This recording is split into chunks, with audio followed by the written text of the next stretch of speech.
Jinwoo made a promise to himself. No matter what it takes, he would become stronger and obtain the Elixir of Life to save his mother.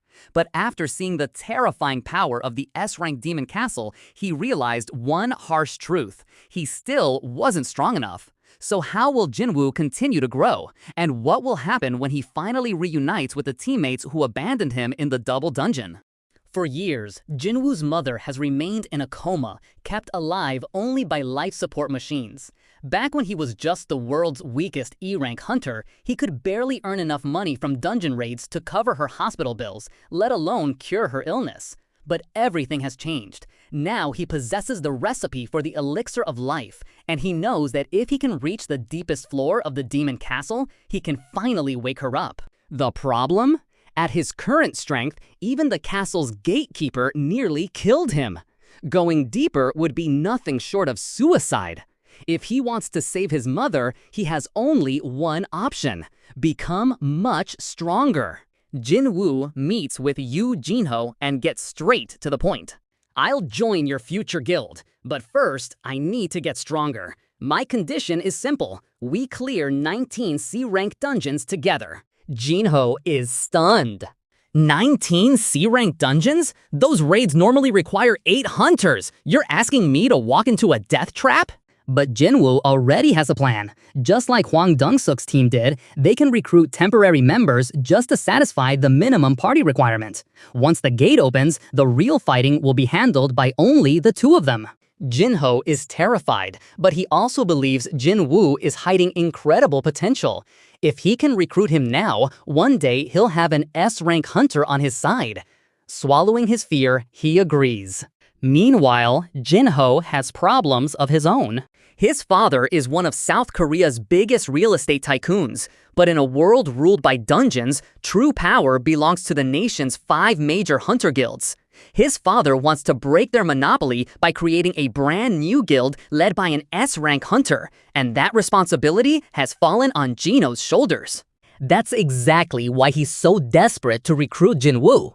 He's betting that Jinwoo will eventually become an S-rank. He even sends someone to approach Hae-In with a business card, hoping to recruit her. Come out! What did you want to talk about? I'm impressed. As expected of an S-rank hunter. I couldn't find the right opportunity to speak with you before. Sorry for interrupting your training. This is my business card. Of course, Hae-In is one of Korea's 7 S-rank hunters. Convincing someone like her to leave her guild isn't going to be easy. Back on his own, Jinwoo keeps pushing himself harder than ever.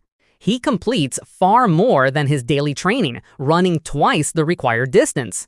But when he checks the system, nothing. The system informs him that extra repetitions no longer count toward additional rewards. For someone desperate to grow stronger, it's incredibly frustrating. So he decides to try his luck instead. He opens a random reward box with high hopes. Congratulations! You have obtained a worn-out bingo card.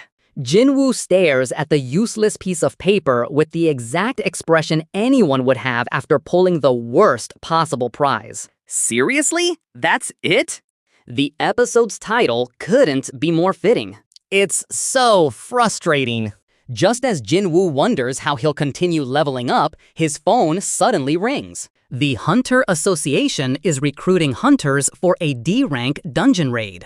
Sure, D-rank dungeons don't offer much experience compared to C-ranks, but every bit counts.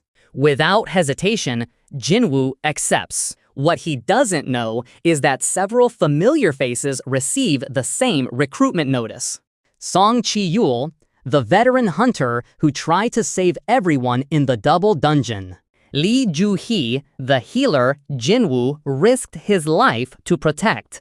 And even Kim Sang-shik and the overweight hunter, the very 2 men who voted to abandon him during the double dungeon incident. Fate is bringing everyone back together. When Jinwoo arrives at the meeting point, he's surprised to see Song Ji-yul and Lee Ju-hee standing there. But what shocks him even more is seeing Kim Sang-shik and the other hunter. The moment they notice Jinwoo, they can't even meet his eyes. The guilt on their faces says everything.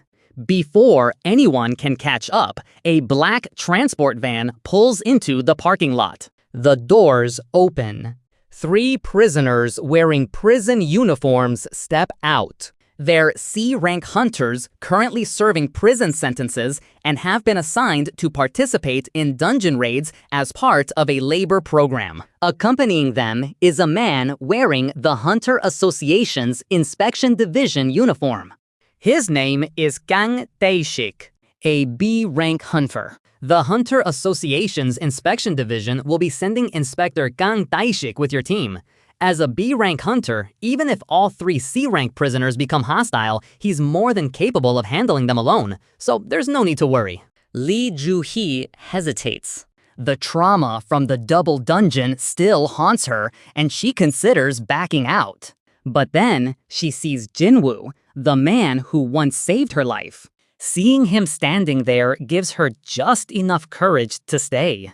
The group elects Song Ji-il as the team leader. He asks for Jinwoo's opinion. Jinwoo quietly nods in agreement. Together, the team heads toward the dungeon entrance. But if you were paying close attention, you may have noticed something.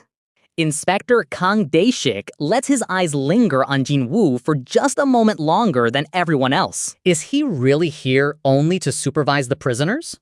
Or does he have another mission? Don't forget, Hwang Dong-suk died in the previous arc.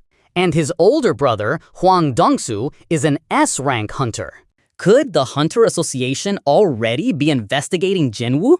This raid is filled with people carrying very different burdens. Hunters, haunted by guilt. Others trapped by fear. Convicted criminals, and a mysterious investigator. Now, they're all walking into the same dungeon together. But one question remains. What exactly is waiting for them inside? To be continued.